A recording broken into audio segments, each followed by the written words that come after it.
I'm going to do something different today. For those of you who are joining me on my black and white fine art landscape photography journey, I'm still continuing that, but I'm going to take a different approach. So yeah, I was going to say I'm not planning on taking a photograph, but be pretty pointless on a channel that teaches people how to take better photos. I've just noticed that since I started this, the same theme has kept cropping up, and I'm going to try and break that today by trying something different. As you can see behind me, I'm actually in the beautiful Yorkshire Dales, so I'm lucky enough to live close to two national parks, the Lake District and the Yorkshire Dales, and they're really quite different in character. The Yorkshire Dales I always find is much more open and spacious. The landscape is a bit more sort of wild and barren compared to the Lake District, which is quite mountainous, quite dramatic. It's like a mini mountain landscape, if you like. I always feel it's a bit like the Scottish Highlands, but in miniature. So we're in the Yorkshire Dales because I had this idea to take some more waterfall photos to add to the series that I did in a video. I'll link to it somewhere at the top of the screen. I think it's a good idea to build up your experience of taking pictures of the same subject, but also to create a series as well. With that being said, I got here and I thought, didn't bring my long exposure filters, which is what I would normally use for that kind of shot. So that's kind of played into my hands a little bit with this different approach I want to take. In all honesty, I was pretty annoyed with myself for not doing that to start with. But give myself a few moments, had a word with myself and thought, you know what? It's such a gorgeous day. I'm incredibly lucky that I live next to this beautiful area. I've got to make the best of it. How many other people get out in nature, a beautiful sunny day, by their own choice? So you might be wondering, what is this different approach I'm going to take today? Well, normally when I get to a scene like this, I would have a walk around. I'd look out where I could get a shot that maybe nobody else had thought about, or different angle. But I'm not going to do that just yet. What I'm actually going to do is just sit here. I'm going to be present and enjoy the beauty. I would say the silence, but there's obviously the roar of the waterfall, but I'm going to enjoy the sounds, the smells, just enjoy the experience of being here first. As you know, I've been reading this Guy Tal book about philosophy for photographers, I suppose. It's called Be Extraordinary, but one of the things he defines is two different types of photographers. There are those that photograph it first photographers, and what I mean by that is you set a plan, you decide what you want to photograph, you work out where to go, you find probably some hot spot that many other people have photographed because you want to go there and take something similar. And ironically enough, I've got a video that I took a few years ago of how to plan a photography trip. And then there's the other type of photographer who he calls experience first. He doesn't plan to take a photograph, or an experience type photographer doesn't plan to take a photograph. What they do is they go along, make a trip into nature, whatever it is that excites you, and then if you happen to see something while you're there, you take a photograph of it. And even if you don't take a photograph, you've enjoyed the experience. That's what I'm trying to do a little bit today. But I do feel I have to take a photograph. I mean, that's what this channel is about. So I'm sort of adopting, if you like, a hybrid approach where I'm going to soak up the experience of being here for a few minutes. And then I'm going to start to think about whether I want to take a photograph of the waterfalls, or maybe even not. There is some lovely scenes. There's some nice sort of hazy light. And I don't know how well that'll work in black and white, but I'm going to switch my camera to black and white in a moment, and then I'll have a look. The other thing I want to experiment with today is a square format. A lot of fine art black and white photos are done in that square format, and I think it requires a different eye for composition. So I want to do some experimentation with that and see if that works as well. So I'm going to sit up and soak up the scene, and then I'll move on and decide what photographs I want to take. if any. First thing I want to photograph is this barn, actually. This is very typical of the Yorkshire Dales, but when I look behind it, there's lots and lots of layers, nice diagonal lines.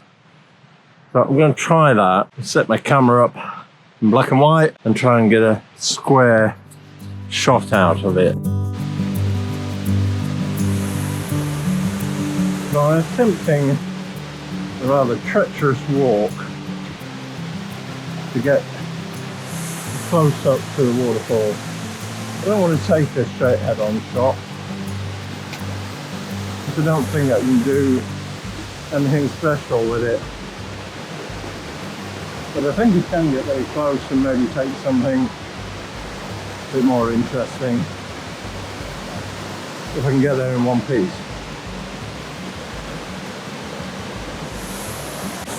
My little dog is trying to work out which is his best plan.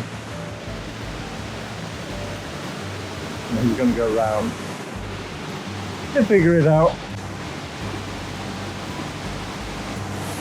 Well done, Bob.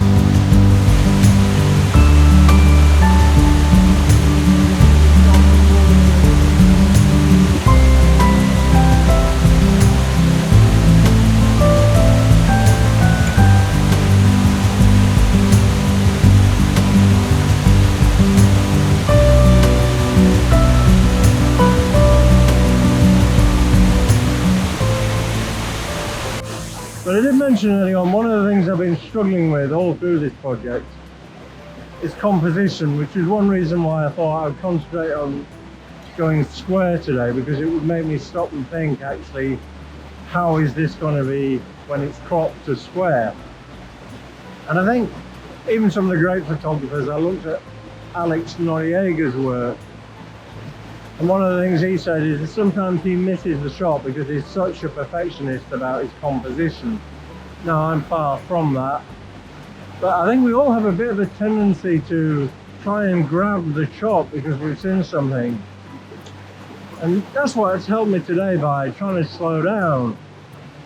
There are a lot of factors against me. I forgot my ND filters, so I've had to be creative and find a way around that. And done that by using a burst mode on my camera, by looking for things I can support my arm with, my body with, so I keep stable and still get down to low shutter speed. Couldn't have used my ND filters anyway because I took the tripod bracket off my camera. I left that on as well. So I've lugged the tripod around for the fun of it. Maybe that's karma's way of punishing me for rushing out the door. So I've learned to slow down when I've got here.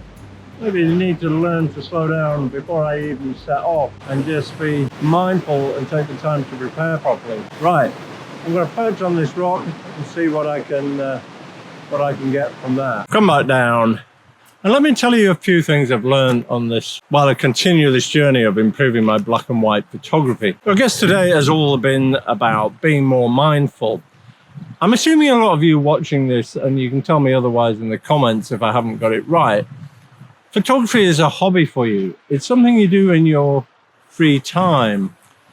So if you go out and set yourself a goal of taking some amazing photographs of some scene that you've seen on Instagram or something, aren't you putting yourself under a lot of pressure to achieve something? Isn't that the kind of pressure that maybe your work life gives you, and that's what you're trying to escape in your free time?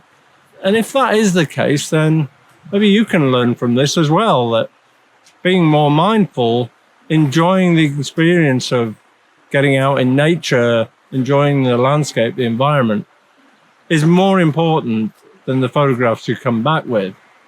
For me today, what I've learned was, a lot of things stacked up against me. I could have thrown my toys out the pram, and I nearly did, but I had a word with myself, took a few deep breaths and thought, okay, I'm going to have a lovely day. The sun's shining, the signs of spring, a few daffodils sprouting.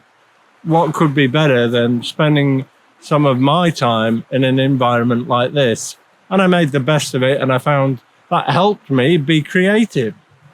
It gave me strategies to do the things that I wanted to do with the equipment that I didn't have. But it opened my mind to seeing other things. It gave me other visions. And that's one thing I haven't probably talked enough about, particularly when I was taking my photos today. You've got to have a vision of what you're trying to achieve if you're trying to create something that's fine art. And to me, by fine art, I mean it's not a realistic representation of what we see with our eyes. It's your stamp on what you've seen with your eyes. It's your personality. And I wouldn't have seen those photographs of the lovely barns. I looked at other stuff too, like there was a lot of lone windswept trees here that would have made a classic lonely tree photo, but I feel that's kind of a cliche now, and I deliberately didn't take those shots, deliberately avoided them, because I wasn't tuned into that kind of a shot today. It didn't match my creative feeling. So you can buy all the gear you want, and it might help you improve your photography a little bit. You know, a better autofocus might mean you get more shots in focus, but you can't buy your vision. And that's one of the key things you need to train. Now, if you're struggling with your photography, if you've watched all the YouTube videos, tried all the courses, and you just can't find the thing that will take you to the next level, then maybe it's time to book a discovery call with me. It's a no pressure. There'll be no sales tactics. It's just a genuine talk about your photography, what you're struggling with, where you would like to go. If I can help, I'll suggest how I can do it. If I can't, I'll tell you honestly I can't. And if I can, I'll point you in the right direction. I'll leave a link in the first line of the description to book that free call. One other thing I've been learning is the style of black and white that I like. And I know I'm really drawn to high contrast. I came across another photographer, and if you want to check him out, it's a guy called Nathan Worth.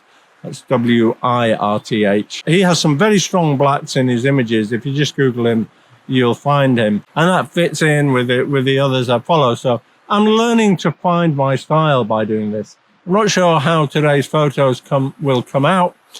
I'm going to go home and process them in a minute. But I'll leave a slideshow at the end of this video of the ones that I like. But I'll certainly be trying to process them with my vision of a high contrast style. I hope you're enjoying this series, and I urge you to get out with your camera, but don't feel you have to photograph anything. Enjoy the experience, and I'll look forward to seeing you in the next video.